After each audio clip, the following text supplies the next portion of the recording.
bosan ya lihat saya bersaksi. Karena sebagai orang percaya kita harus bersaksi. Kita menyaksikan kebaikan Tuhan. Khususnya semalam siapa yang ikut komsel pasti tahu khotbah dari Ibu Majelis luar biasa. Dan saya sangat diberkati. Saya sangat tertegur oleh khotbah dari Ibu Majelis, khususnya di bagian-bagian akhir yang menyatakan bahwa Tuhan itu lebih baik sama kita. Coba, mungkin dulu kita pernah sakit, sekarang kita sembuh. Mungkin dulu kita pernah susah, sekarang kita sudah diangkat Tuhan. Dulu kita mengalami berbagai kesulitan, penderitaan, tapi sekarang Tuhan luputkan itu semua. Tidak kita mau berterima kasih sama Tuhan. Itu yang sangat menegur saya. Apalagi ayat firman-Nya dari Mazmur 116 ya. Saya sangat terberkati dengan ayat 8 yang bunyinya, ya, Engkau telah meluputkan aku daripada maut, dan mataku daripada air mata, dan kakiku daripada kesandung. Artinya kita sadar atau tidak sadar, apalagi saya di kesaksian saya dulu, saya sebelum mengenal Tuhan, bagaimana hidup saya penuh dengan dosa. Saya menganggap diri saya mampu, saya bisa mencari nafkah, saya bisa punya tabungan sendiri, saya bisa melakukan segala hal sendiri. Saya masih muda, saya kuat kesana kesini, saya berjalan bahkan berlari. Tapi akhirnya sekarang saya baru tahu Tuhan ini luar biasa. Dan nggak ada kata terlambat, bahwa Tuhan selalu menuntun hidup kita, Tuhan selalu memberkati kita. Bahkan waktu saya pernah renungan di rumah, kalau Bapak Ibu pernah lihat renungan yang dikirim di grup jemaat pada tanggal 22 Juli waktu Selasa, itu judulnya Pesan Tunggal, di mana di situ diambil dari 1 Korintus pasal 2. Saya diberkati walaupun ayat emasnya itu ayat 2, tapi saya diberkati di ayat 3-nya. Aku juga datang kepadamu dalam kelemahan dan sangat takut dan gentar. Bahwa kita ini adalah manusia yang lemah.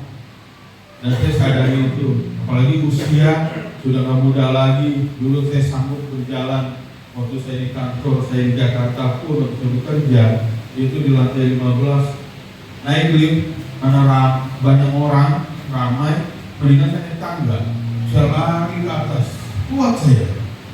Tapi sekarang jangankan 15 lantai, tangga di Pastori aja udah ngos-ngosan saya.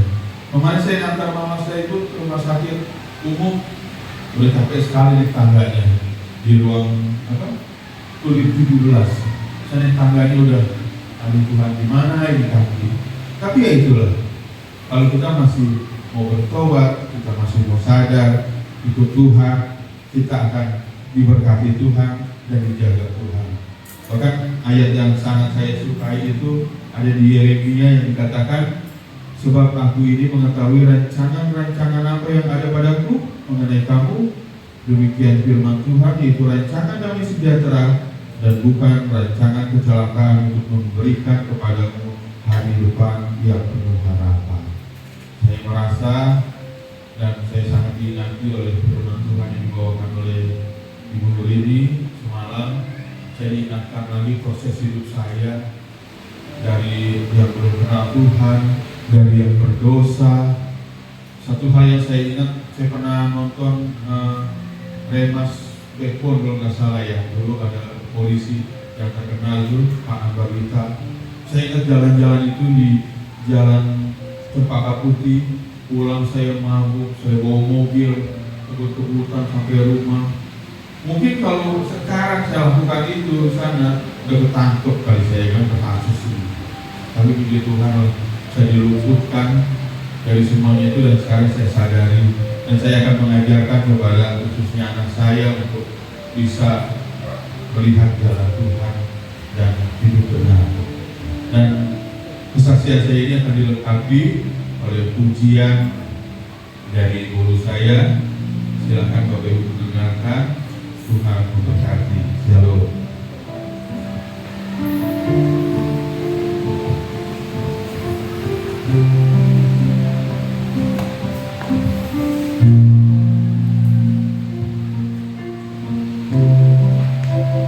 dalam